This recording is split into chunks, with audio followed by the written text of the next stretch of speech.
সদ্য সংঘটিত দিল্লি বিস্ফোরণ কাণ্ডে নাম জড়ানো 4 চিকিৎসকের লাইসেন্স বাতিল করল জাতীয় মেডিকেল কমিশন। লাইসেন্স বাতিল করে দেওয়া হলো আদিল আহমেদ রাথোর, মোজাফফর আহমেদ, মুজাপিল শাকিল এবং শাহিন সৈয়দের। এর ফলে এখন থেকে দেশের আর কোথাও প্র্যাকটিস করতে পারবে না তারা। জানা গেছে, মেডিকেল রেজিস্ট্রার অর্থাৎ আইএমআর এবং জাতীয় মেডিকেল রেজিস্ট্রার বাতিল করা হয়েছে বিস্ফোরণে নাম জড়ানো 4 চিকিৎসকের। ইতিমধ্যে জাতীয় মেডিকেল কমিশনের তরফে বিস্তারিত জানিয়ে বিজ্ঞপ্তি দেওয়া হয়েছে। বিজ্ঞপ্তিতে উল্লেখ করা হয়েছে, দিল্লি বিস্ফোরণ কাণ্ডের তদন্তে একাধিক তথ্য প্রমাণ উঠে এসেছে।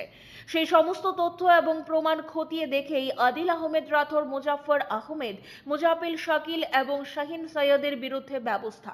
শুধু তাই নয়, উত্তরপ্রদেশ মেডিকেল কাউন্সিল আর জম্মু ও কাশ্মীর পুলিশ কাশ্মীর মেডিকেল কাউন্সিলের কাছ থেকে কমিশন তথ্য পেয়েছে বলে বিজ্ঞপ্তিতে উল্লেখ রয়েছে। তবে আগেও জম্মু ও কাশ্মীরের মেডিকেল কাউন্সিল মুজাফফর, আদিল এবং মুজাপিলের লাইসেন্স বাতিল করে। এমনকি Uttar Pradesh medical council Shahin registration বাতিল করেছে বলে জানা গেছে।